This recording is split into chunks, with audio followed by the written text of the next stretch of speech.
మన కొడుకులు బిడ్డలకు డబ్బు సంపాదిస్తాం. కానీ ఆయనకి రేపు ఏదైనా కష్టం వస్తే ఆ డబ్బుతోనే తొలగించుకుంటాడు.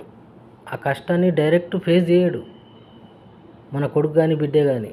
అందుకని మన బిడ్డలు కానీ కొడుకులు కానీ స్వేచ్ఛగా వదిలేయాలి. మనం ఏదైనా కోరిక నెరవేరకపోతే మన కోరికను నీవు నెరవేర్చని వాళ్ళ మీద ఫోర్స్ చేయొద్దు.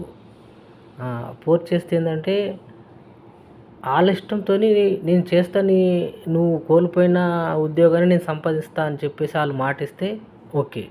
కానీ మనం బలవంతం చేయొద్దు. వాళ్ళకు నచ్చిందే వాళ్ళని చేయనియాల. అయితే వాళ్ళు విన్ అవుతారు జీవితంలో. ఎందుకంటే చాలామందిని చూస్తున్నాను, అమ్మో అటు పోవద్దు వాళ్ళు దొంగలు ఉంటారు కొడతారు అని.